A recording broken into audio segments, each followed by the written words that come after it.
Et l'Allemagne, face à son destin 12 ans après son 3e sacre mondial, la Nationalmannschaft retrouve son terrain de jeu étoilé. Match symbole pour débuter sa mission. La Corée unifiée, 30 ans après la chute du mur de Berlin, dont les vestiges trônent à quelques dizaines de mètres de la Mercedes-Benz Arena. Tout un peuple à l'unisson. Une ambiance exceptionnelle pour les grands débuts du 26e championnat du monde de handball. À suivre en exclusivité sur beIN Sport. Et le set allemand est celui le plus souvent utilisé par Christian Prokop lors de la préparation. Confiance est donnée aux deux centraux, aux deux pivots qui étaient avec il dans le bloc central, Patrick Winczek et Henrik Pekeler. Et dans les buts, on en reparlera du gardien. Le premier but, il est magnifique. Un des accès du côté coréen et le coin long trouvé. Andreas Wolf qui débute et non pas Sylvain Innovateur. Christian Prokop avec Patrick Winczek de l'autre côté. Ça va aller vite, très vite. À l'instar de ce que nous proposent les Français, bien souvent, c'est lorsque cette équipe évolue avec deux pivots en défense, et c'est le cas autant pour la France que pour l'Allemagne, et bien ces deux pivots jouent la montée de balle, jouent l'engagement rapide, et on verra régulièrement Pekeler et Winczek associés très rapidement de l'autre côté du terrain. Voilà, avec une base arrière coréenne menée par le demi-centre Jeonggu Kang, qui est le maître à jouer avec des petits gabarits, exception faite peut-être de l'arrière droit Young. La perte de balle et la faute offensive avec dans le jeu de transition évidemment un danger constant pour les Coréens, et regardez qui défendent très très haut pour empêcher le jeu rapide des Allemands.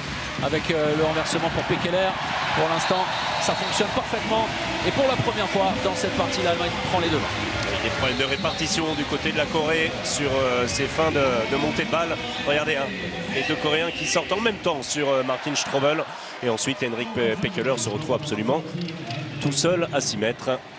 Alors vous le disiez, l'intégralité de l'effectif coréen évolue au pays. Alors en Corée du Nord, évidemment pour les 4 joueurs concernés, et pour le reste de l'effectif en Corée du Sud avec le club de l'armée qui est un des clubs majeurs, avec le Kyunghee, l'université de Kyunghee, ou celle de Wonkwang également. Et le premier arrêt, mais on va revenir à la faute, un jet franc, un vrai différentiel de gabarit, François Xavier, avec une ossature dans le bloc central allemand extrêmement solide, avec Patrick Winczek et Pekeler. C'est la base du jeu allemand. La défense, évidemment, si la défense fonctionne en collaboration avec le gardien de but, bien évidemment, l'Allemagne aura des possibilités de jeu rapide, quel que soit l'adversaire, si celui-ci n'est pas capable de marquer. Et là, l'Allemagne sera très dangereuse. Ce qu'on a vu pendant la préparation, c'est quelques difficultés sur le jeu placé, le jeu en attaque placé du côté allemand. Seulement, si les Allemands ont l'occasion de monter beaucoup les ballons avec des flèches telles que Grodzki, et puis évidemment Uwe Gensheimer qui a été le meilleur buteur, le capitaine de la Nationalmannschaft, le meilleur buteur de l'Allemagne en préparation, eh bien ça peut faire des dégâts. Avec des difficultés pour le moment à trouver le chemin du but. Avec Park, le croisé pour Jung. Série de croisés, mais bonne tenue défensive des Allemands, et à nouveau tout proche de perdre le ballon. Les Coréens, le bras élevé, il va falloir trouver une solution rapidement. Et il va falloir évidemment mettre du rythme et du mouvement du jeu sans ballon sur les tirs longue distance. Ce sera extrêmement compliqué, très très peu d'angle. La roucoulette est ratée, le ballon est récupéré logiquement. Très bonne séquence défensive des Allemands, et à nouveau sur le jeu de transition, les Coréens vont devoir être extrêmement solides. Et c'est Patrick Winczek qui cède sa place en attaque placée. Stefan Fett, l'ancien berlinois, lui retourné dans sa région d'origine, chez les Rhein-Neckar-Löwen, où il évolue d'ailleurs peu à son goût, sous les ordres de Nikolai Jakobsen. Strobel avec Fett et Weinhold. Côté droit, renversement Fett, c'est très rapide. Et la faute offensive, un passage en force avec Na envoyé au sol. Et on est finalement assez surpris, François Xavier, en ce début de rencontre, par l'atmosphère, l'ambiance relativement feutrée. Oui, alors ça va monter en régime. Mais oui. déjà, on s'était dit ça du regard lors des hymnes. Bien sûr. Vous aurez, comment dire, ce sera un petit peu plus fort face à la France. L'énorme contre de Winczek, et derrière Grodzki va quasiment terminer sa course au fond des filets. Le break dans cette partie après 5 minutes 3-1 en faveur de l'Allemagne. La volonté de jouer rapidement pour trouver des solutions. Mais une nouvelle fois, Andreas Wolf s'interpose bon début de rencontre avec déjà 2 arrêts pour lui. Ouais, sur des tirs, en tout cas celui-ci légèrement contré et un peu trop lisible pour Andreas Wolf, qui est le numéro 1. Christian Prokop l'a dit clairement il y a déjà plusieurs jours, voire plusieurs semaines, pour faire taire un débat potentiel. Vous savez qu'on aime beaucoup la polémique autour de l'équipe nationale allemande, quel que soit le sport. C'est bien Andreas Wolf le numéro 1 et non pas Silvio Reinovetter, qui est alors lui le local de l'étape et qui est capable d'enflammer un public à lui tout seul. Et comme par hasard, Silvio Reinovetter a été excellent lors des 2 derniers matchs de préparation. Le deuxième but inscrit par la Corée unifiée. C'est plutôt bien ce que fait la Corée en attaque, en tout cas, en trouvant des solutions avec les qualités caractéristiques des joueurs de la Corée, d'explosivité, de vitesse. Il va falloir de toute façon rééditer ce genre d'enclenchement, mettre rapidement du rythme, trouver des solutions sur le jeu rapide pour faire bouger cette solide, vraiment très dense défense allemande. Intervention sur le bras de Weinhold et non, 2 minutes, pas de sanction progressive. Première exclusion temporaire. Stefan Weinhold est un joueur très difficile à marquer lorsque vous lui laissez prendre de la vitesse comme ça et se jeter dans l'intervalle. Vous voyez, alors dans un premier temps, il n'y va plus pour tirer, il n'en a pas la possibilité. Par contre, sa course l'amène dans l'intervalle, il laisse traîner le bras et malheureusement, le joueur coréen tombe dans le piège. Êtes-vous d'accord? Alors, toute proportion gardée, mais pour faire la comparaison peut-être dans le jeu entre Stefan Weinhold et à l'opposé, Romain Lagarde en France. Est-ce que c'est le même genre de joueur? Oui, il y a de ça, avec cette volonté de se projeter. Oh, superbe le tir de Stefan Fett, qui se rappelle au bon souvenir du public berlinois. Oui, il y a ça. Ce sont des joueurs qui ont cette puissance dès lors qu'ils peuvent s'engager dans l'intervalle. Et effectivement, ce sont des joueurs qui provoquent souvent des exclusions pour 2 minutes.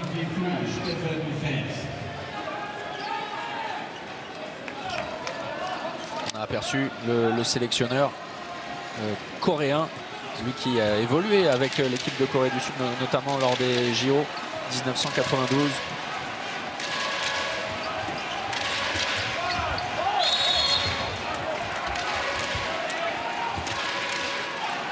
Et Strobel, le maître à jouer de cette équipe d'Allemagne. Et le changement tactique défensif évidemment en supériorité numérique. Alors supériorité numérique de façade puisque Park est sorti. Voilà. Le retour. Grosse faute. Ce ne sera qu'un carton jaune alors que Pekeler était dépassé. Le retour de Na pour évoluer à 6 joueurs de champ contre 6. Une défense très étagée du côté allemand sur cette séquence de fausse supériorité numérique, on va dire ça comme ça. Puisque le but coréen est vide. Sortir, Yago en permute beaucoup avec l'entrée. Et voilà. Deuxième pivot, il n'y a pas de gardien et ça va être la punition pour les Coréens avec Uwe Gensheimer. Patient les Allemands. Son premier but dans la compétition, ça ne sera pas le dernier. Non, certainement pas. Il a été très performant lors de la préparation. Il l'a été également sous le maillot du PSG. Depuis le début de la saison.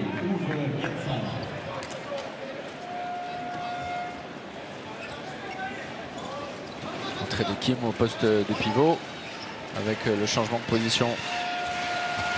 Kang pour Park et l'accélération derrière, pas de solution sur le contournement et c'est la remise audacieuse au poste de pivot et une nouvelle fois Uwe Gensheimer, le duel cette fois, un gardien face à lui mais même punition et l'écart se creuse tranquillement en faveur de l'Allemagne, plus 4 après 9 minutes.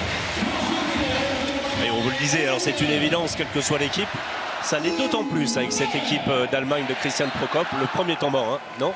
Oui, le temps mort demandé du côté de la Corée. Si vous n'êtes pas capable de marquer des buts à l'Allemagne, vous vous exposez au jeu rapide et il y a tout ce qu'il faut du côté allemand pour bénéficier de ces temps forts. Et ça commence à défiler pour la Corée. 100% de réussite pour l'Allemagne aussi.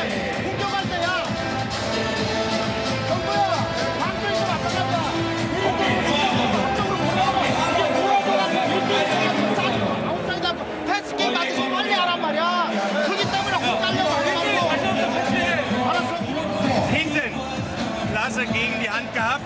Gehen wir nochmal auf 3:1, während die so eng diesen Oui, Übergang en défense, en défense on va rester en 3-2 en défense. Lorsqu'il y a supériorité numérique, oui, voilà. Moi j'ai traduit le temps mort allemand. Je vous laisse faire l'autre. Oui, bien sûr.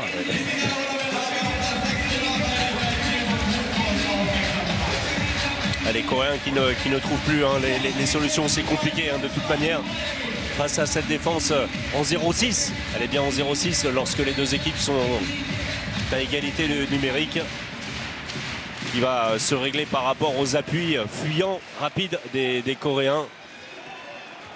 Et c'est Silvio Heinevetter qui déclarait avant le début de la compétition, alors avec ces mots, hein, il se souvenait notamment de la rencontre entre les deux équipes quelques années auparavant, il y a 4 ans précisément. Ça n'avait pas été drôle du tout. Ces petits gars étaient rapides comme tout et ils ne sont pas aussi mauvais qu'on pourrait le croire. Voilà. Non, alors bien sûr que non, évidemment. Et il possède de grandes qualités athlétiques. Bon, alors avec un vrai problème de taille hein, sur la distance, vous l'avez constaté. Hein. Il y en a eu par le passé, notamment Kyun Shin-yoon, grand joueur par le talent et par la taille.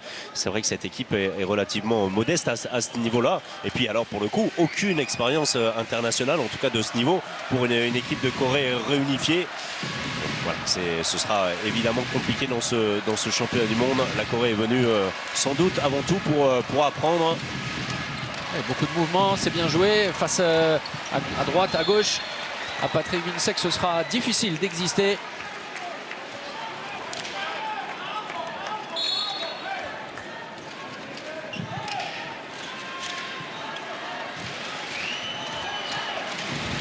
C'est Kim, hein, pourtant 1m95, 98 kg. Ah, il est servi.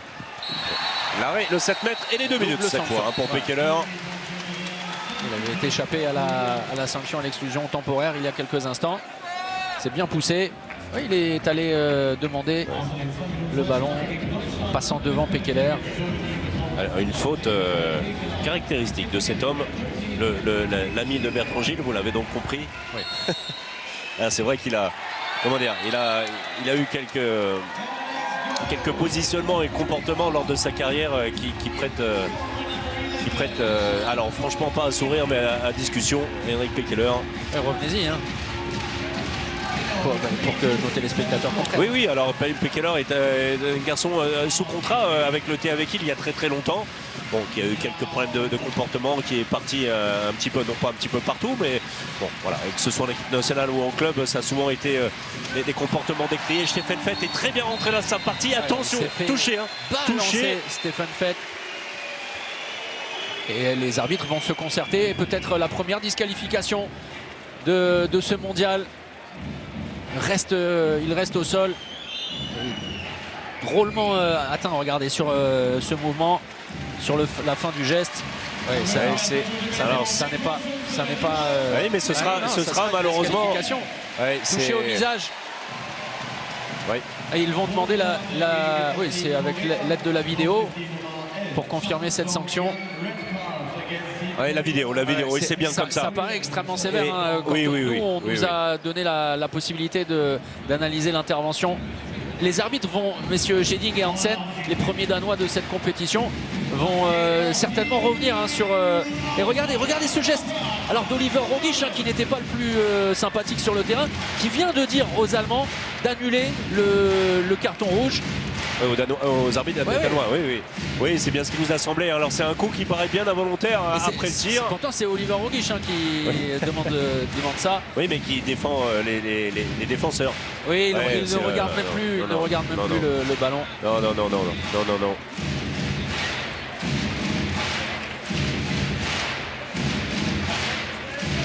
Et les arbitres danois qui restent sur leur décision. Et il y a un moment de flottement. Hein. Alors juste... Oh, c'est... Ah oui, alors autant pour moi. C'était sur l'intervenant et non pas la décision. Hein. Mais alors juste quelque chose, parce que c'est le premier vrai temps mort de ce mondial. François Xavier, on a vu, alors notamment hier en Coupe de la Ligue en France, entre le PSG et Guingamp, l'intervention régulière de la VAR. Juste pour que les choses soient faites dans l'ordre, ça serait peut-être mieux de regarder la VAR avant de donner le carton rouge. Je ne sais pas si vous voyez ce que je veux dire. Non mais même en visionnant plusieurs... Alors, messieurs Guéding, alors on va regarder ça. Là, alors là, il y a tentative de contre et les bras qui redescendent ensuite sur le visage, c'est vrai, mais c'est totalement... La première disqualification concernait Kang. Okay, les arbitres ne sont pas allés voir l'arbitrage vidéo pour savoir si l'intervention était discutable, mais pour savoir quel était l'auteur de cette intervention. Attention, ne nous méprenons pas. Et ça paraît d'autant plus surprenant. Et quand on voit nos confrères à côté de nous, personne ne comprend. On est circonspect. Et sincèrement, même, alors ça concernait bien cet homme, on est d'accord, qui touche avec ses mains, ses bras, le visage de Stefan Fett après que celui-ci ait déclenché son tir. Nous sommes bien d'accord. Sincèrement, mon interprétation, mais on demandera évidemment l'avis à Bertrand et Daniel en plateau à la pause, c'est que c'est totalement involontaire, c'est dans le mouvement, c'est involontaire. Alors ce qui est incroyable, c'est qu'on reste, et là ça va parler à tout le monde, à Marie et notamment, c'est qu'on reste sur un carton rouge plus que discuté pour Alison Pinault en finale de l'Euro dans le handball, et il me semble bien que c'était des arbitres danoises. Rappelez-vous. Oui.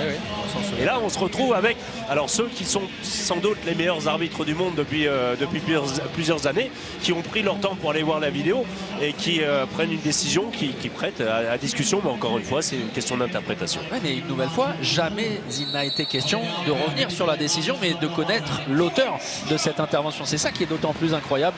Effectivement, Marie, Daniel et Bertrand reviendront longuement sur le coup dur, en tout cas, pour la Corée unifiée dans ce mondial. Et la disqualification donc de Kim. Un beau décalage et au premier poteau, la solution a été trouvée pour battre Andreas Wolf. C'est bien fait, le travail à l'intérieur, le travail du pivot qui bloque le défenseur allemand. Ensuite le décalage qui s'effectue jusqu'à l'aile droite. Et Strobel.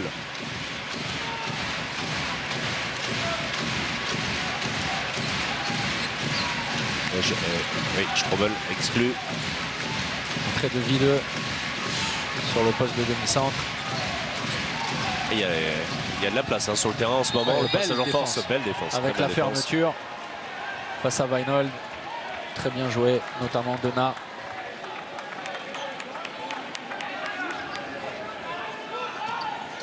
Entrée de Joe sur le poste d'arrière droit. Le jeu auprès, il va falloir prendre de la distance. Voilà, pour mettre du rythme et du mouvement. Et 2 minutes. Et oui, la défense qu'avec les bras. Et c'est un sentiment, enfin, c'est un sentiment assez étrange à ce moment-là. Entre les 2 minutes de Strobel, celle de Weinhold, alors qui à mon sens est justifiée celle-là. Enfin, regardez, oui, largement, mais largement. C'est-à-dire il est dépassé, il ne défend qu'avec les bras, Stefan Weinhold. Mais ça peut être considéré comme une certaine forme de. Voilà, vous avez dit le mot. Quand avec Park, pas de solution sur l'aile. Retour. Park est pris. La bonne sortie de Patrick Vinsek. Et les Allemands se sont arrêtés. Et derrière, la solution est trouvée. Sur l'aile gauche, c'est bien joué de la part des Coréens. Écoutez, vous vouliez de l'ambiance? Elle est montée d'un cran avec le public qui joue son rôle et les Coréens qui ont très bien réagi après cette disqualification de l'un d'entre eux. L'entrée de Fabian Videux, le Berlinois. Un pur produit du club des Füchse Berlin. Les bonnes sorties des défenseurs coréens et le temps mort posé par Christian Prokop. Avec simplement 2 buts d'avance en faveur de l'Allemagne, les Coréens ont réussi lors des dernières minutes à trouver des solutions face à la défense allemande.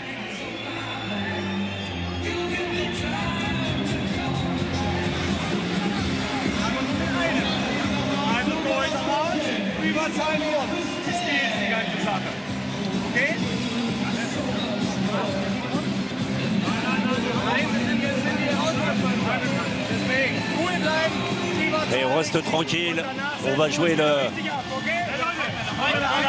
la situation de jeu en infériorité numérique. Il reste encore une minute d'exclusion pour l'un des joueurs allemands. Surtout, rester tranquille, ne pas s'énerver, bien jouer ensemble. Les consignes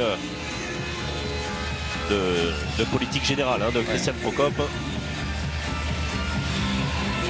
Alors vous parliez de Christian Prokop, entraîneur de l'Allemagne depuis 2017, décrié, c'est vrai, lui qui a remplacé Dagur Sigurdsson qui avait mené l'Allemagne jusqu'à l'Euro 2016, le deuxième titre après celui de 2004 et le bronze à Rio. Et puis c'est vrai que depuis l'arrivée de Prokop, cette génération qui nous avait absolument ébloui en Pologne peine à confirmer.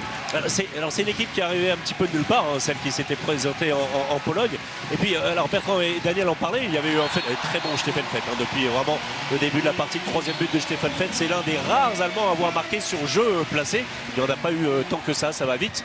Et Wolf, Grodzki en contre-attaque. Passe décisive de la jambe d'Andreas Wolf et derrière l'arrêt sur Grodzki. Très bien joué de la part de Jae-Young Park. Très vif, le gardien coréen.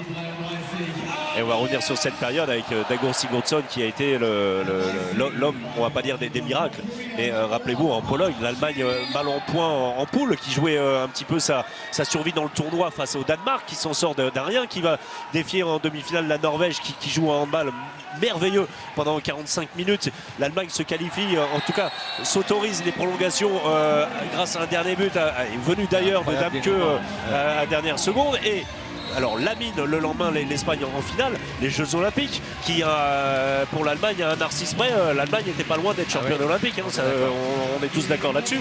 Et puis le phénomène de 2017, c'est avant tout le choix de Dagur Sigurdsson de rejoindre le Japon et la sélection du Japon, c'est-à-dire laisser son contrat DAB, la fédération allemande, à Christian Prokop. Et depuis, c'est vrai que c'est un petit peu plus compliqué. Alors l'équipe s'est remobilisée pour ce championnat du monde, mais avec pas mal de doutes successifs à un Euro à Zagreb l'année dernière, en tout cas en Croatie, un petit peu mitigé. Oui, avec l'un des hommes forts du handball allemand, c'est un décalage et nouvel arrêt de Park avec un homme fort au sein de la Fédé, du handball allemand tout court, Bob Hanning. Oui, Bob Hanning, le manager général du club des Füchse Berlin, et puis le décideur, on va le dire clairement, vice-président de la fédération allemande. Attention, Gensheimer pour une deuxième tentative de l'aile. Ça passe pour le capitaine Bob Hanning, que vous avez croisé, je crois, en conférence de presse. Il était magnifique. Dans un ensemble, alors on n'a pas le droit de dire de marque, mais c'est une marque italienne dont la créatrice s'appelle Donatella. Vous voyez à peu près où je veux en venir, mais un truc horrible, c'est-à-dire que vraiment, c'est-à-dire si pour faire des rideaux de douche, peut-être que c'est joli. Et donc bref, Bob Hanning qui a toujours un peu défendu Christian Prokop, même dans la tourmente. C'est lui qui l'a choisi. C'est lui qui a choisi Christian Prokop, qui l'a engagé. Attention, 4 ans de contrat me semble-t-il, voire 5, ce n'est pas rien. Et alors que Prokop a été décrié par l'ensemble des historiques, on parlait des champions du monde 2007, Heiner Brandt a également parfois été un petit peu dur, qui est la référence. Bon, Bob Hanning, juste pour conclure sur son cas, Marie, vous nous entendez, vous poserez la question à Bertrand Gilles qui le connaît parfaitement, Bob Hanning. Bertrand nous dira ce qu'il en pense. Ça va être savoureux. Oui, et puis une atmosphère. Alors évidemment, tout un peuple est derrière l'Allemagne, même si l'entraîneur des jeunes, lui, fait une sortie médiatique absolument incroyable. Oui, mais alors c'est tout le paradoxe de cette fédération et de cette équipe depuis de longues années, d'être capable de mobiliser autour d'elle pour un événement. Mais dès qu'une faille se présente, vraiment dès qu'une faille se présente, alors c'est un flot de polémiques qui peut sortir. Voilà, c'est un petit peu tout extraordinaire ou tout mauvais. On verra la suite des événements. Pour l'instant, ça va, même si c'est très confus ces dernières minutes. Oui, bien sûr. Les Allemands profitent vraiment des maladresses des Coréens. Et pour terminer cette parenthèse, François-Xavier, c'est ce que vous me disiez lors de notre venue en taxi à la Mercedes-Benz Arena. C'est comme si, en gros, puisqu'on l'a vu avec le président Macron, l'entraîneur des des moins de 21 ans en France. C'est exactement ça. Voilà, critiquer la sélection, le choix de Didier Dinard et de Guillaume Et Gilles. puis ça s'est fait, alors pas dans l'heure, mais dans les 24 heures, hein, avec clairement Christian Schwarzer qui a dit, et voilà, c'est pas lui qu'il fallait choisir, c'est un autre. Hein, il fallait pas se passer de Tobias Reichmann. Alors juste, on va conclure là-dessus, sinon on va comment dire, alimenter les polémiques. C'est pas du tout notre volonté. On va suivre le ballon récupéré par Grodzki qui cherche Pekeler et le trouve. Et une nouvelle fois, l'arrêt de Park. Juste Tobias Reichmann, c'est Bertrand et Marie qui disaient les joueurs français qui ont été écartés, on pense bien à eux, hein, Raphaël Cocheteux, Nicolas Tourna et Olivier Diocas, qui sont en alerte, évidemment en réserve de la République si l'on peut dire. Tobias Reichmann a été écarté, c'est l'un des deux joueurs écartés avec Tim Sutton il y a quelques jours. Il est parti aux États-Unis en vacances. Allez, retour au jeu avec Fett, le croisé, beaucoup d'amplitude et une nouvelle fois Jae-Young Park s'interpose, 6e arrêt après 35% pour lui.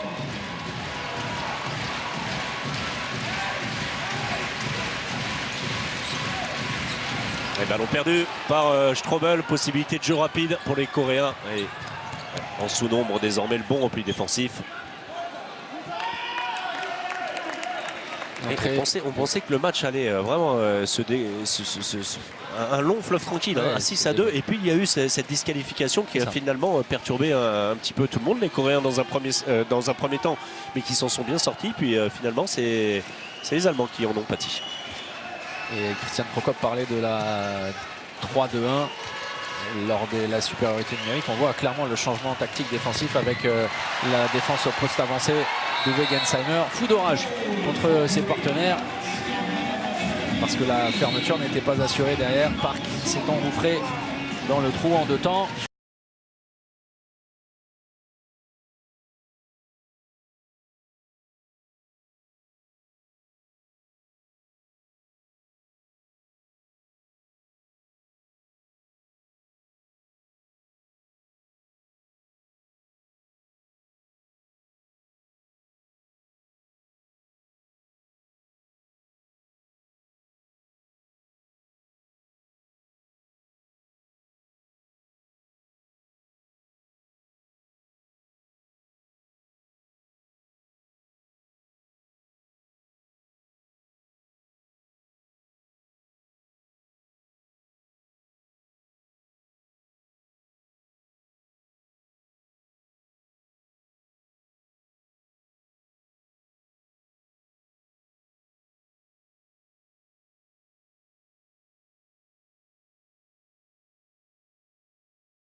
Rarement le ballon, et qui plus est un bon défenseur.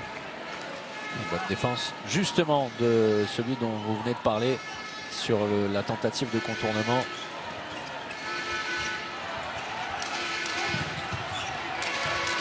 Oui, très belle passe. Et intervention d'Andreas Wolf, 8e arrêt, déjà lui est au-dessus des 50%. Et c'est sur le jeu de transition, hein, sur les récupérations, sur le jeu rapide. Les montées de balles que les Allemands, pour l'instant, ont fait la différence. Avec Strobel, pas de solution sur l'aile pour Gensheimer. Tactique défensive également claire sur les premiers ballons. Sur les récupérations avec Jang qui est en poste avancé, qui va rester sur une 1-5. Alors c'est presque une 2-4. Hein. On le voit. Oui, défense très étagée désormais.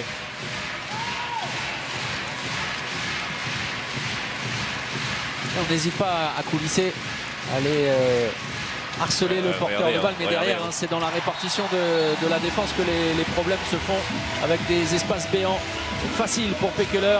Mais c'est bien fait de la part de cet homme une nouvelle fois. Regardez, 3 joueurs coréens, problème de répartition illustré. Et puis Fabien Videux qui trouve à l'intérieur Pekeler sous les yeux de son coéquipier de club, Paul Droox. Le miraculé, hein, d'une certaine manière, après pratiquement 12 mois de blessure. Paul qui a su montrer qu'il était bienvenu ces dernières semaines. Et c'est Tim Sutton, le joueur de Lemgo, qui en a fait un petit peu les frais. Vous savez que je me suis gentiment, avec beaucoup d'affection, hein, surtout quand je suis entouré par Xavier Hamel ou vous-même, pour le public rouennais, alors qu'il samedi avait été à la hauteur de l'événement, mais c'est vrai qu'il était plutôt discret 2 jours auparavant. Sincèrement, là on est obligé de le dire, là, le public de la Mercedes-Benz Arena est assez mutique hein, tout de même. On parle de plus de 13 000 spectateurs. Ouais, vous avez demandé. Oui. Oh, ça va monter, hein. Ça va monter. On espère.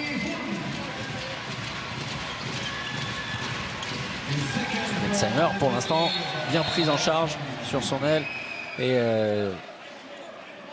voilà des recommandations sur les gestes de W. Gensheimer pour se défaire de l'étreinte avec le coude en avant. L'entrée de Yannick Kohlbauer.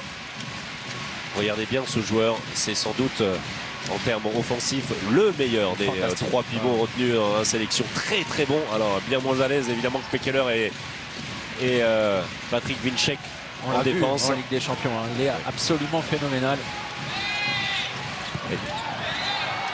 C'est touché par Grodzki. 2 belles performances de gardien pour le moment. Attention, une nouvelle fois entre Uwe Gensheimer et pour les deux, voilà.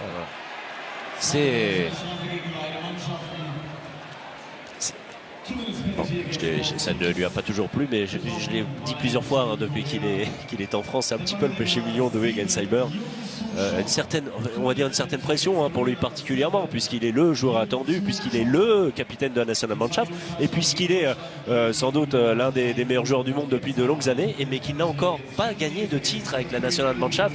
Il n'était pas présent, il était blessé, rappelez-vous, en Pologne. Il avait suivi en tant qu'observateur, consultant, l'Euro de ses coéquipiers, mais il n'a pas encore gagné. Et c'est vrai, on va pas dire que c'est l'une des dernières chances, mais la chance est belle à domicile pour Uwe Gensheimer, qui parfois se laisse aller à quelques humeurs. Kang, l'accélération derrière sur le départ de l'enclenchement avec Joe côté droit. Servi, ballon perdu, bonne défense des Allemands avec un jeu trop auprès de la part des Coréens.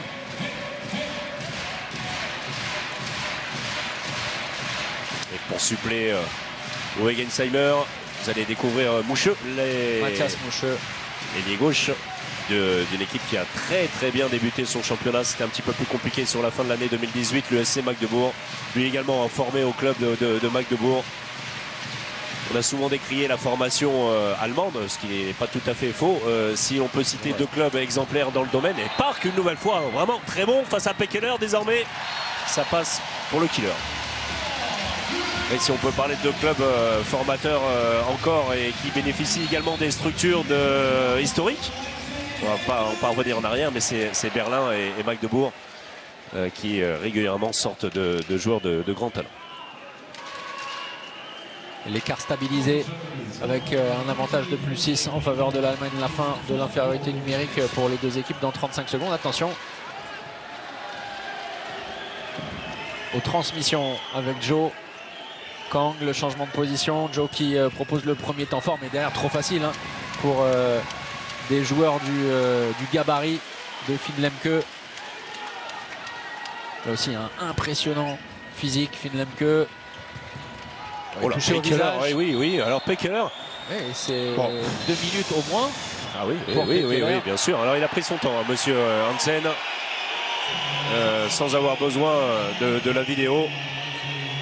Et bien sûr, il est un petit peu en retard, regardez, et puis encore le bras, et voilà, le bras gauche qui traîne. C'est du Pekeler dans le texte.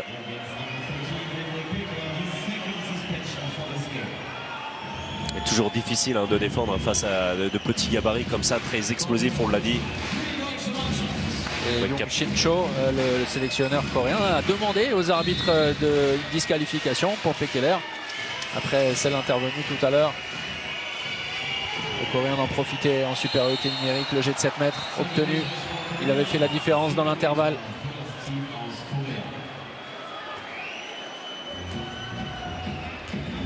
Alors, évidemment, hein, c'est très compliqué de tirer des enseignements après ces 25 premières minutes avec un vrai différentiel de niveau, de gabarit, d'intensité.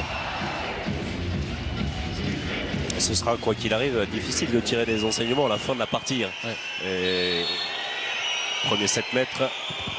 Et premier face à face, et Andreas Wolf est un excellent client dans ce genre d'exercice. Il est à la hauteur des matchs de préparation disputés par l'Allemagne il y a quelques jours avant d'entamer son mondial. C'est vrai que ce sera là aussi une vraie force, la paire Andreas Wolf, Silvio Heinevetter.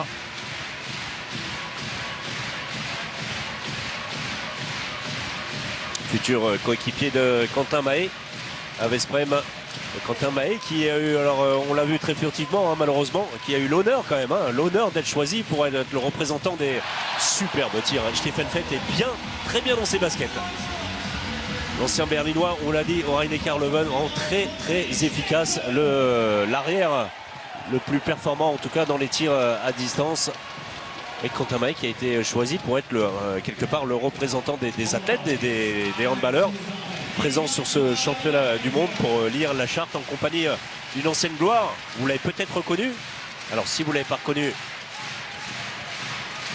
on peut comprendre. C'est Nedeljko Jovanovic, l'ancien grand demi-centre de l'équipe de Yougoslavie à l'époque, celle qui avait embêté justement Bertrand et Daniel lors de leur premier titre de champion du monde. C'était en 2001 en France. Et puis, et ça l'a peut-être perturbé également. Il y avait un représentant des arbitres, c'était Monsieur Hansen. Fett avec Videux. Et la remise pour le pivot, c'est très bien joué Kohlbarer.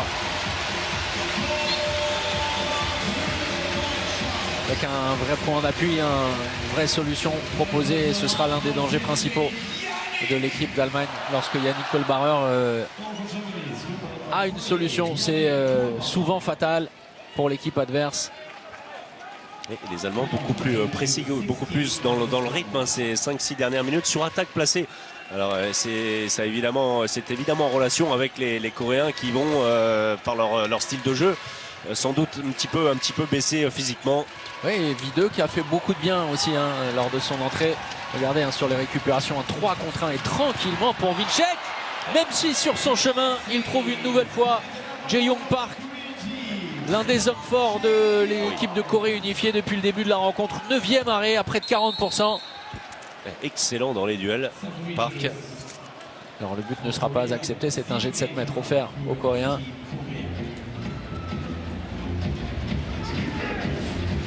Rien à dire, la défense en zone de Mathias Mouche. Il reste sur un arrêt. Andreas Wolf cette fois, il ne peut absolument rien faire face à Dong Hyun Jang.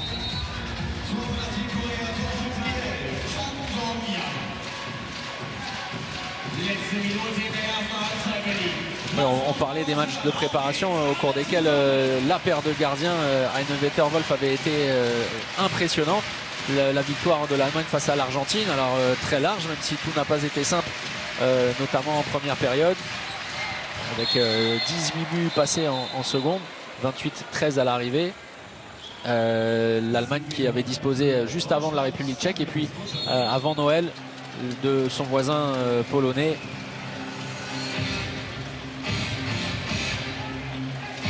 Mais leur discours fleuve à chaque fois, mais un petit peu trompeur.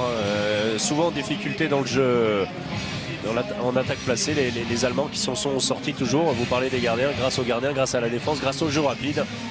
On revient toujours sur le...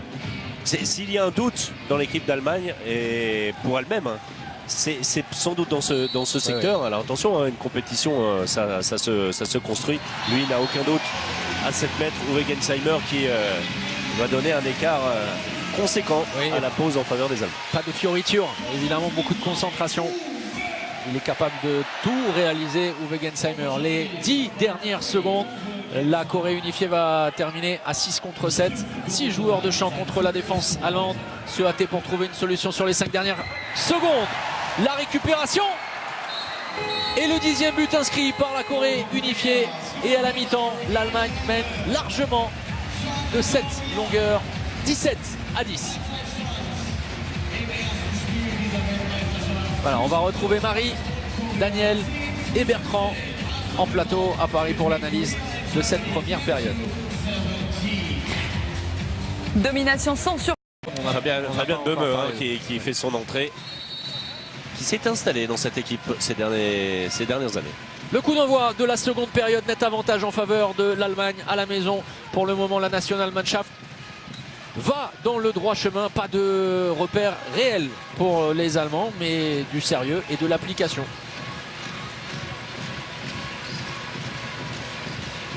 Oui, la défense coréenne est un petit peu plus basse, comme en tout début de partie. Ça, c'est bien travaillé, c'est très bien travaillé. Bertrand et Daniel parlaient des pivots à la pause. Alors oui, évidemment, dans un premier temps, on avait vu Pekeler et Winczek servis, mais surtout en fin de montée de balle, alors que lui, cet homme, Yannick Kohlbarer, est un vrai pivot sur lequel on peut s'appuyer en attaque placée. Alors du côté des René Karleuven, Andy Schmitz et la machine a servi, hein, le pivot, ça fonctionne bien. Mais en équipe nationale, depuis quelques temps, lorsque Kohlbarer est sur le terrain, eh bien, les arrières se transforment quelque peu et systématiquement on va chercher à l'intérieur. C'est un excellent pivot dès qu'il peut se saisir du ballon en général. Derrière, ça produit une situation claire ou de but ou de jet de 7 mètres. Et Dom qui a bien fait de ne pas retenir son vis-à-vis. Le bras élevé. Pas de solution sur le tir longue distance. Manque de contrôle. La faute commise par les Allemands.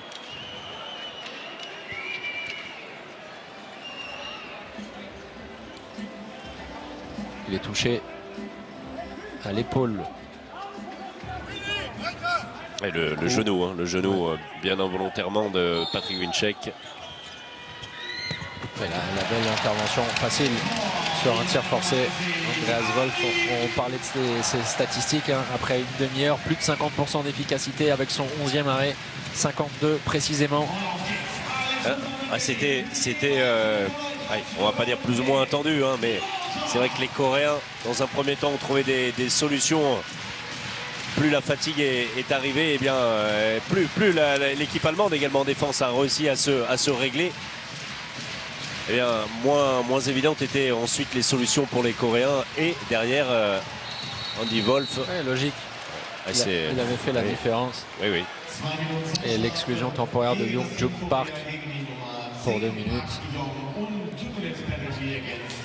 Alors juste, même s'il est toujours difficile, hein, d'interpréter les choix des coachs, le fait de laisser Andreas Wolf dans un match que l'Allemagne va remporter, que l'Allemagne a déjà, oui. C'est un vrai signe. Ah oui, c'est clairement pour l'installer, ça marche bien, lui donner confiance, le rythme, le but, le premier de Matthias Musche.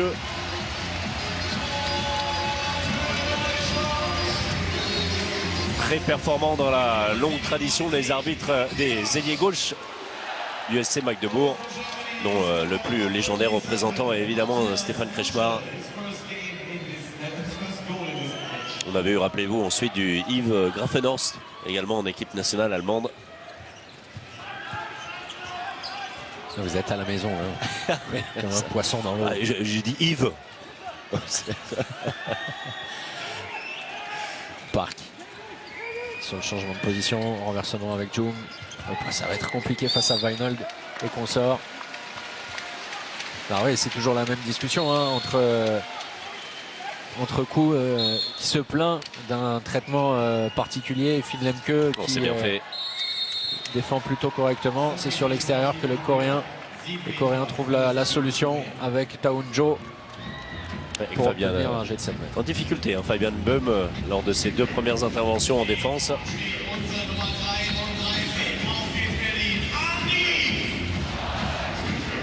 Vous nous pardonnerez, hein, vous avez peut-être l'impression d'écouter la bande à Picsou avec 2 canards qui sont aux commentaires.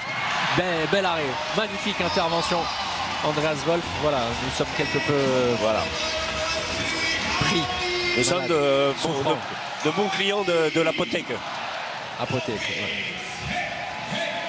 ouais. Et Wolf qui soigne ses statistiques. Strobel croisé avec Weinhold, la passe un peu compliquée.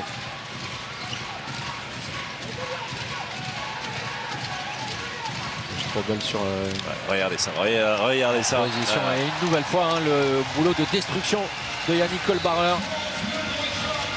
Partition vraiment remarquable. C'est un joueur très puissant, un centre de gravité assez bas qui se retourne très vite, qui a beaucoup progressé à la finition. l'ancien joueur Grosse Bastad passé par Wetzlar, hein, c'est vraiment un Wetzlar, dans le club de Wetzlar, l'ancien club de Guillaume Joly qu'il a montré le bout du nez. Il était présent dans la sélection lors du championnat d'Europe en Pologne 2016. Peu utilisé, mais il a déjà fait ses premiers pas. Et de défense sur un poste 1. Alors il est capable de défendre, il défend de mieux en mieux, mais ça c'est pas encore de la qualité de nos pivots dont on parlait, ni de Winczek et Pekeler, dans un style différent. C'est quelqu'un qui peut défendre également en 1 devant, qui est très peu utilisé en défense, pour une bonne et simple raison, c'est que Rhein-Neckar Leuven, Nicolas Jakobsen adore avoir son demi-centre et son pivot près de lui en défense pour leur donner les consignes. Voilà, ce qui peut expliquer cela. L'ancien Wetzlar également, Andy Wolf. Ouais, en train de réaliser vraiment une prestation sensationnelle. Oh, superbe. La revue est derrière, l'arrêt de Jung Park. Sanction, exclusion logique. Et un 7 mètres à venir, 1 contre 1, côté bras. Même si c'est moins évident sur le ralenti. Jung Park exclu pour 2 minutes.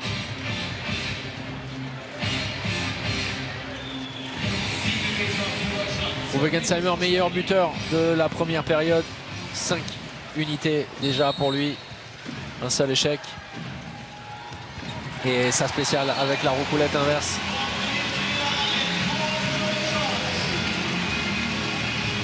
Et avec comme si vous y étiez, c'est magnifique. Ouais, et le premier temps mort très rapidement posé dans cette seconde période par le coach coréen.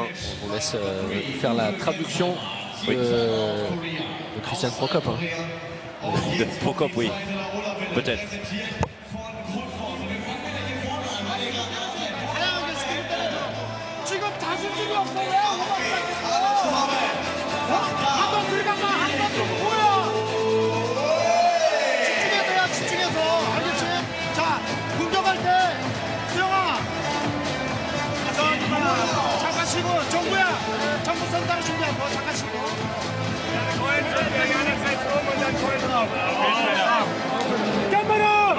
C'était ce fut rapide.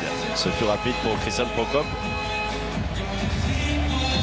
Je connais 2-3 mots en coréen, mais je pense que Bertrand et Daniel connaissent les mêmes.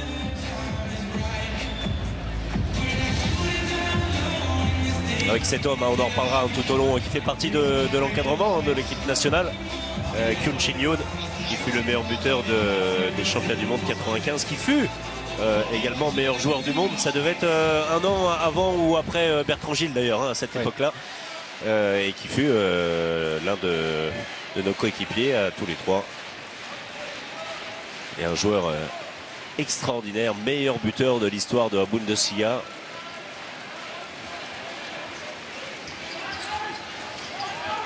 On rappelle la Corée du Sud, donc seule nation non européenne à avoir remporté une médaille olympique. C'était en 88 à la maison, vice-champion olympique, avec au passage 9 titres de champion d'Asie.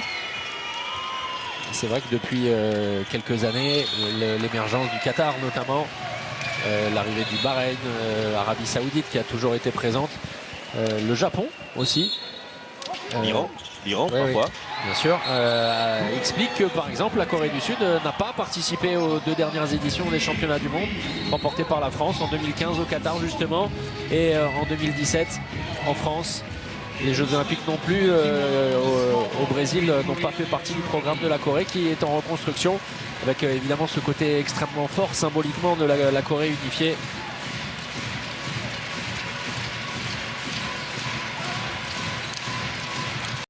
Qui s'est trompé, alors sur la fin évidemment puisqu'il fait une faute technique, mais surtout sur son premier choix. Il devait à mon sens écarter sur la gauche, permettant à Yannick Kohlbarer de prendre sur la droite lui de l'espace, alors qu'en revenant vers l'intérieur il a ramené tout le petit monde coréen dans le centre et ensuite aucune possibilité. Ça c'est intéressant quand même à voir, hein, ces changements intempestifs de distance de la défense. On a vu Winczek, on a vu également Pekeler utilisé en joueur avancé. Alors ça aussi c'était la volonté de Christian Prokop de proposer ce genre de situation pour empêcher le jeu de transition coréen de se mettre en place, et ballon récupéré évidemment, prise de risque Et sanction immédiate sur la récupération. Voilà aussi, alors on disait que c'était compliqué de tirer des enseignements. Tout de même, c'est surtout la confirmation, puisqu'on se projette déjà vers mardi et le match face à la France, hein, qu'il ne faudra surtout pas en tout cas en rendre le moins possible de ballons aux Allemands, parce que évidemment ça va extrêmement vite et c'est souvent létal.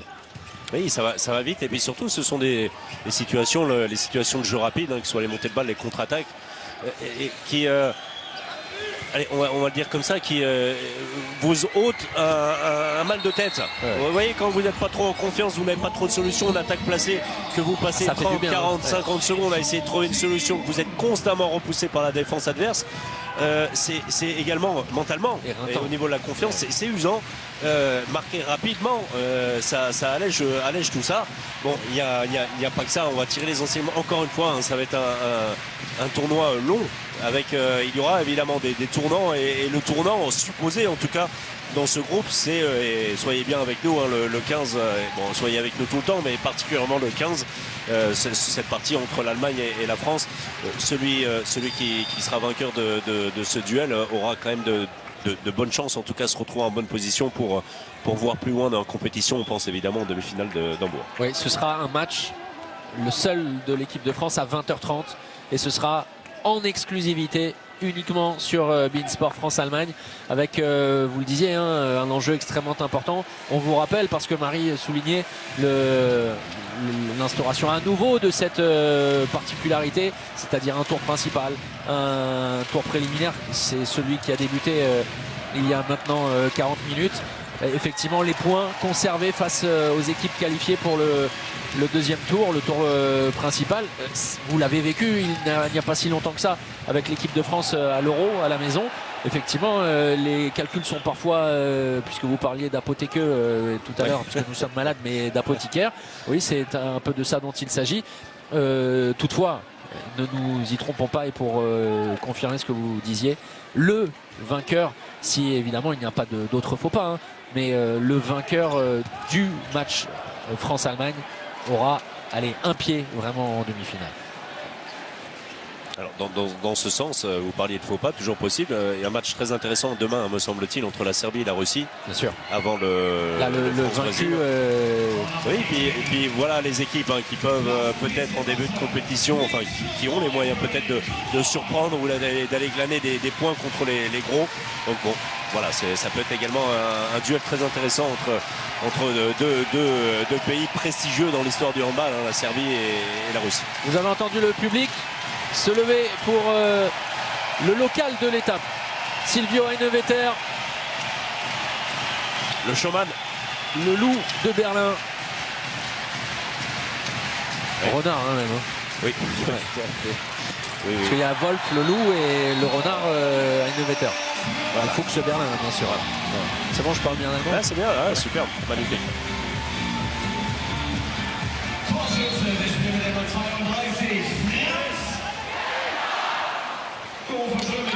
Alors Frank Semper, là aussi, un nouveau venu dans cette équipe d'Allemagne. Je le dis bien. Oui, c'est la surprise. Non, c'est la surprise du chef. Alors, les mauvaises langues diront que c'est encore une surprise qui vient de Leipzig. C'est ça. Voilà. Mais Semper, un jeune joueur, un très jeune joueur à surveiller. Beaucoup de talent pour ce gaucher capable de jouer sur un poste arrière. C'est sa fonction première, mais également de passer à l'aile. Vous allez découvrir, il va disposer en tout cas de temps de jeu aujourd'hui. Ça, c'est plutôt une bonne chose de concerner tout le monde. Si je ne m'abuse. Bah, écoutez, c'est très simple, hein. Je vous donne la statistique. Il manque que Paul Brooks. Oui, c'est le seul à ne pas avoir mis les pieds sur le terrain. Mais voilà, l'entrée de Silvio Heinevetter, alors évidemment, hein, pour offrir également du temps de jeu à son gardien, pour lui faire profiter de l'ambiance de la maison. Lui, le pur berlinois, et surtout effectivement, hein, pour envoyer un message fort. Et c'est ce que disait en conférence de presse à nouveau Christian Prokop aux journalistes qui lui posaient la question. Oui, évidemment, Andreas Wolf est le gardien numéro 1. La hiérarchie est établie de manière évidente. Oui, mais l'Allemagne aura besoin Silvio Reinovetter sur le terrain par ses qualités, hein, ne l'oublions pas, ce n'est pas qu'un showman. Deux styles totalement différents. Hein. Et oui, et puis surtout la personnalité.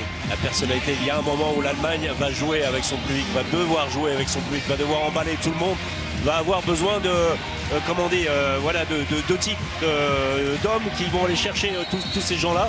Lui est capable de le faire. Kohlbarer, par sa maturité hein, très précoce pratiquement, lui est capable d'emmener tout le monde, non pas en allant chercher le public vraiment parce que c'est pas son style, mais par son style de jeu, par son style de regarder l'adversaire, de regarder les arbitres. C'est quelqu'un de dur. On voit certains visages, on va pas dire enfantins, mais un petit peu plus tendres, on va le dire comme ça. Il y a 2-3 garçons dans cette équipe qui sont capables d'emporter les autres. C'est ce qui a fait la différence en 2007. Il y avait des hommes. Il y avait des hommes qui ont réussi, alors que certains étaient plutôt en fin de parcours, ont réussi à emmener tout le monde. Et ça, c'est essentiel dans la vie d'un groupe sur une formule de championnat comme ça avec 10 matchs. On l'a dit pour l'équipe ou les deux équipes qui vont au bout, même les 4, hein, puisqu'il y a une finale 3-4. Et ça peut compter à Innovateur dans ce sens-là. Hein. Peut avoir un rôle primordial. Bien joué. Oui, parce que l'innocence, l'insouciance, en tout cas, pour les moments cruciaux, capitaux, effectivement, hein, des joueurs comme Baum, comme Moucheux, comme Semper, voilà, comme Strobel. C'est vrai que ce sont des hommes importants, mais ce ne sont pas les tauliers dont a besoin l'Allemagne, effectivement, pour enlever des situations délicates.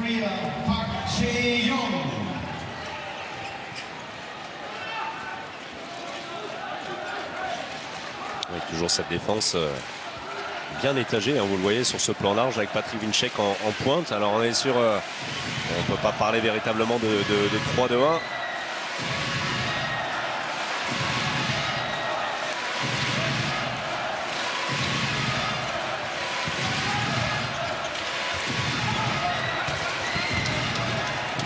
Nouveau contre de la défense allemande, ça peut aller vite de l'autre côté avec Silvio Reinovetter sorti de sa zone. La France qui défiera la Corée.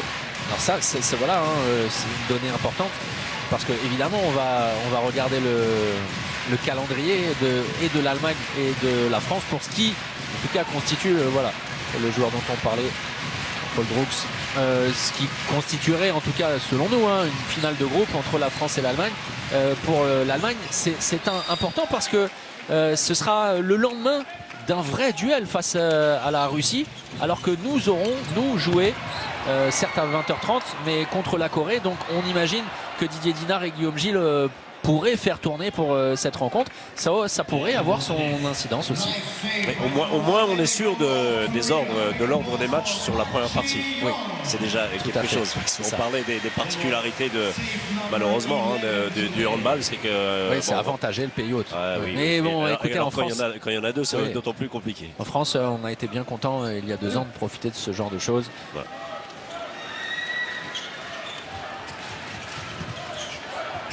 Et c'est compliqué hein, pour les Coréens dans cette seconde période. On est sur le régime du simple au double hein, depuis un bon bout de temps. 3 buts simplement inscrits en seconde période après 16 minutes, incroyable, avec oui, un vrai différentiel physique. Et puis la défense allemande qui s'est, malgré les hommes, ajustée. Et d'ailleurs le poste avancé de Patrik Winczek pose énormément de difficultés, notamment sur les transmissions sur la base arrière. Regardez, on parlait Kohlbarer, facile. C'est comme en France, un des premiers, à l'image de Ludovic Fabregas, un des premiers aux avant-postes en contre-attaque. Ça c'est intéressant, il y a une situation, vous vous rappelez quand Innovateur est sorti de sa zone avec le ballon lui a été rendu, il a tout de suite reproché à Kohlbarer de ne pas regarder s'il peut être servi ou pas. Et Kohlbarer a bien retenu la leçon, hein. Il a été servi sur l'aile droite. Et c'est d'ailleurs le regard hein, tourné vers son gardien qui vient célébrer son but. Les 12 dernières minutes à venir de ce match d'ouverture, totalement à sens unique.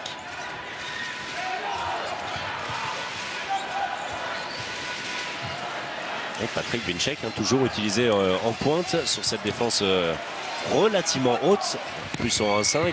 Le but Oui, ça semblait circonstanciel, François-Xavier. Arrêtons-nous un instant sur cette défense tout à l'heure, notamment sur la supériorité numérique. Mais c'est une vraie volonté, peut-être pour travailler, proposer autre chose. On verra ça évidemment mardi face à la France. La montée de balle avec Park. Bon repli défensif, coup, changement, attaque-défense. Ouais, ça ne l'est clairement pas, hein. Ce n'est pas circonstanciel, hein. C'est une vraie volonté pour Prokop d'avoir des solutions différentes. On a vu Pekeler, on le rappelle. Vinček, me semble-t-il, hein, dans son club de tir avec il, avait été par le passé, il l'a encore parfois utilisé comme ça, hein, de temps à autre par Alfred Gislason.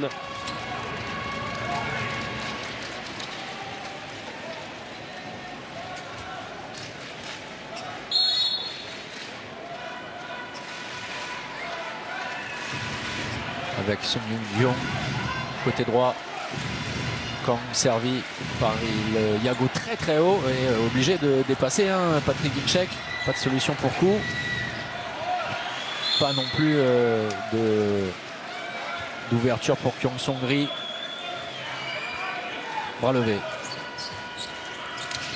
Ouais, voilà. Tir ultra puissant à travers. Finn Lemke beaucoup trop passif. Regardez, il est face au joueur. Il ne fait aucun mouvement vers l'avant. Il ne compte que sur sa capacité de contrer, mais un petit peu sur le reculoir. Là, c'est pas une aide du tout, hein, pour le gardien de but. C'est même. Oui, mais c'est ce que disaient Bertrand et Daniel à la pause. On les a écoutés attentivement. Le fait de ne pas assez monter sur les joueurs de la base arrière. Et forcément, on est déjà en train de se projeter sur le match de l'équipe de France. Il y aura des solutions sur les tireurs, sur les postes 2. Et la bonne montée de balle. C'est bien fait. Avec la roucoulette. La roucou. Comment? Lette. Quoi? Ah oui. D'accord.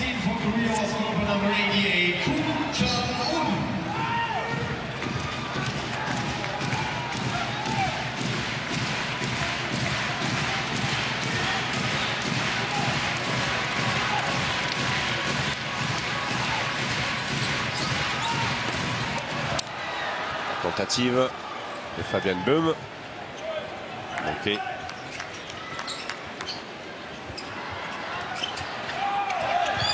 Le passage. Oh, marché. C'est bien provoqué par Zemper. Né en 97. Franz Zemper.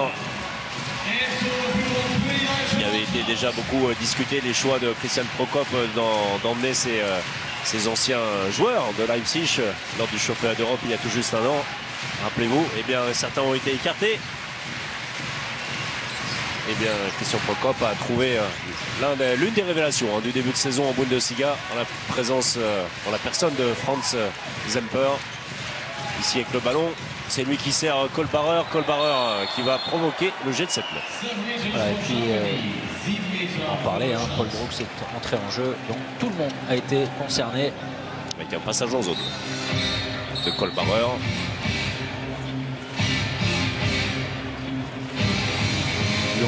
Shin Cho, lui, a choisi de ne pas faire jouer tous ses joueurs. Alors avec une particularité, on parlait des 4 joueurs nord-coréens. Ça aussi, hein, ça a été dealé avec la fédération internationale. L'assurance qu'au moins un joueur nord-coréen dispute une partie de chaque rencontre dans cette volonté de symbole fort. Uwe Gensheimer, son 7e but. Un seul échec, on s'en souvient, 3 sur 3 au jet de 7 mètres et un temps de jeu conséquent. Mais c'est Patrick Vinček, hein, ça ne sera absolument pas surprenant, qui a passé le plus de temps sur le terrain. Alors en joueur de champ, puisque sinon c'est Andreas Wolf.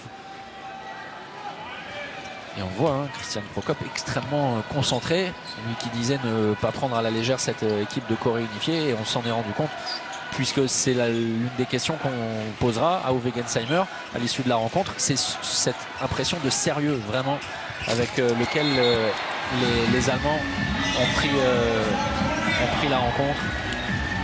Et quelques minutes, superbe but, hein, au passage, hein, de cet homme, superbe coup de poignet. Regardez, ne tire pas en dessous, encore une fois c'est Lemke qui oublie de sortir, qui oublie de toucher. Alors il est positionné mais il n'est pas au contact du tout de son adversaire, et le beau coup de poignet Oui, c'est essentiel. Et puis c'est un match, c'est toujours particulier, d'autant plus quand vous êtes à domicile. Les premières minutes ont été, on va pas dire tendues, mais un petit peu délicates. Observation. Oui. Ouais. Ensuite, les Allemands se sont libérés. On s'est dit, ça va dérouler. Et il y a eu cette disqualification qui a perturbé finalement les Allemands pendant 15 premières minutes, ce qui a fait une première période. Bon, voilà, on a parlé entre nous à la pause. Et c'est vrai que c'était pas la première période de l'année. Bon, après, encore une fois, qui en reparlera dans 6 mois si l'Allemagne devait voir Erning, par exemple.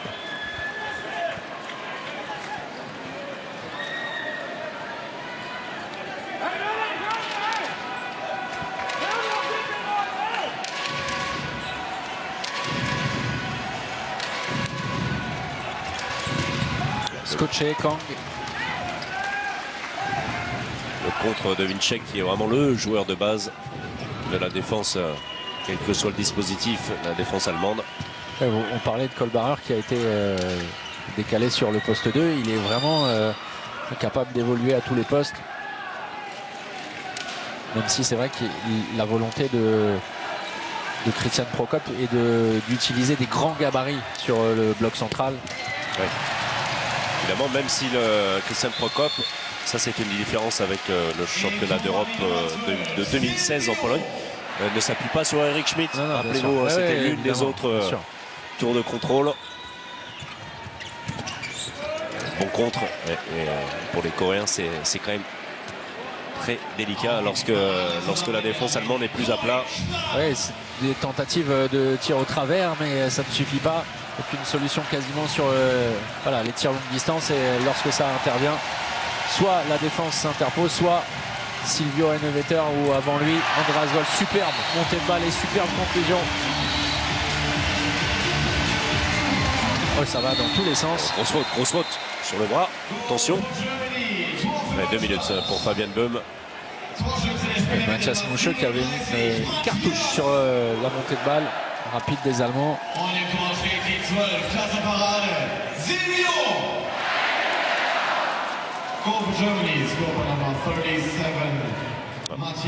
Ce n'était pas lui. Oliver Rogic avait tout vu.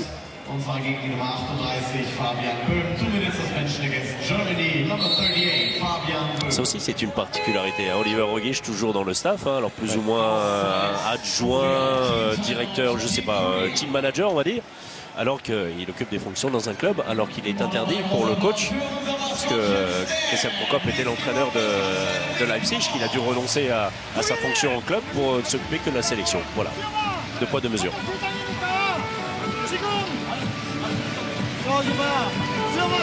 경동이하고 박명기가 또 따라와. 저기 하나에 재한이가 들어가지. 수영아, 판에 끌어줘. 수영경 줘봐. 연결해 줘갖고 다시 한번 동현이까지 가. 동현이요? 경동이 따지라고. 경동이 말고 경동아. 여기서 다시 오긴 날로. 여기 가서 동현이한테. 여기 안면 대장이니까 마지막 마무리 진짜가 하나라고 생각하고. 윤이 형한테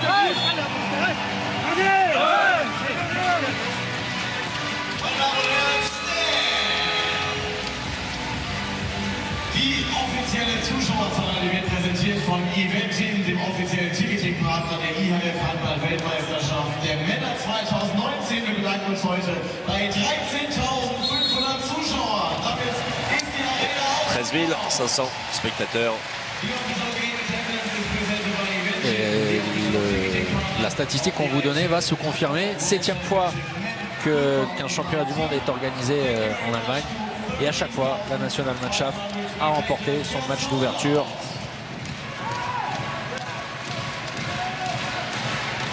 En 1938, il y avait 4 équipes. Oui, et puis dans un contexte, on le sait, particulier.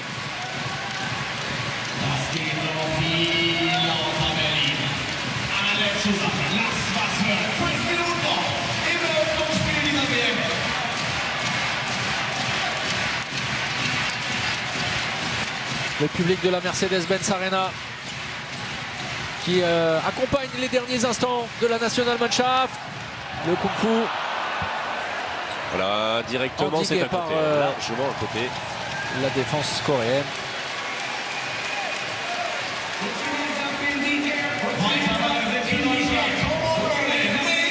Et on parlait, alors on a beaucoup parlé des Fuchs Berlin qui n'évoluent pas ici, hein, mais à la Max Schmeling. Ouais, c'est dur, quand on est malade, c'est très dur. Ouais. Prenez de l'élan. Ouais. La Mercedes-Benz Arena qui accueille les rencontres, notamment de l'Alba Berlin, qu'on a l'habitude de voir en Euroleague, et de l'équipe de hockey d'Eisbären.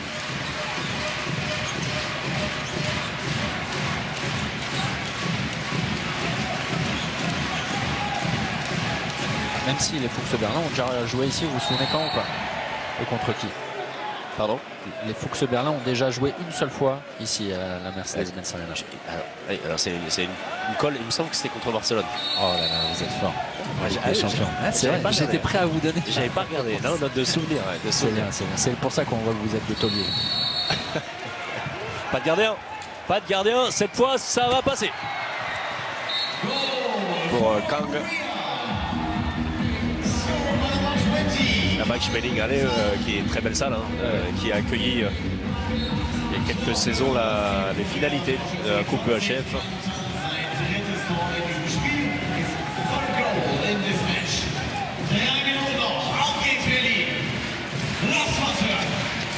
À 2 reprises d'ailleurs, la défaite de Montpellier face à Szeged en finale. Et l'année suivante, c'est Hambourg, me semble-t-il, qui s'était incliné.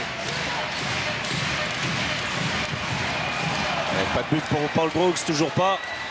Possibilité de jeu rapide, ça va être compliqué. Voilà, avec le retour. Mais alors derrière, magnifique ce que vient de réaliser Grodzki.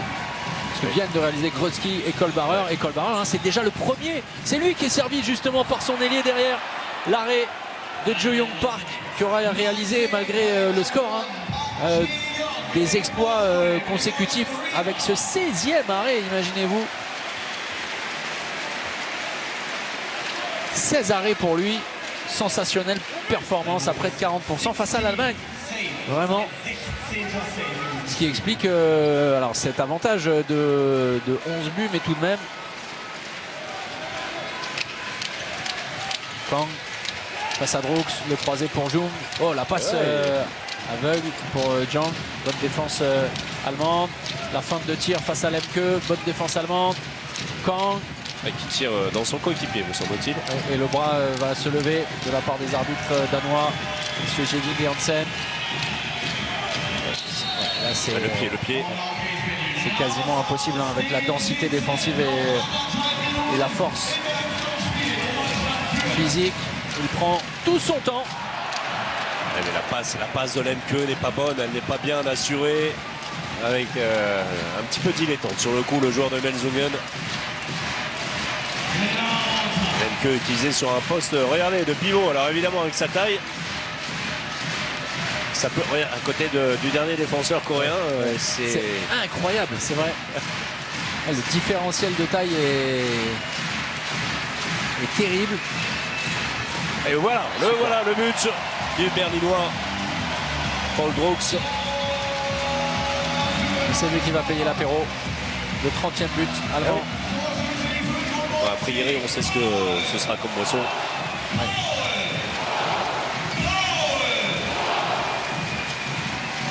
Les 30 dernières secondes de ce match d'ouverture à sens unique. Avec une symbolique forte entre l'Allemagne à Berlin et la Corée unifiée. Les Coréens n'auront pas été que des faire-valoir, mais auront montré des choses intéressantes. L'Allemagne était tout simplement trop forte, trop physique, trop dense. Et malgré ce dernier but de Kang, la Corée va s'incliner assez largement. Succès de l'Allemagne pour son premier match à la maison. Victoire 30-19. Comme il y a 12 ans, l'Allemagne débute à la maison par une victoire. Alors on va retrouver dans un instant les analyses en studio avec Marie, Bertrand et Daniel, et on va surtout retrouver aussi Uwe Gensheimer à notre micro.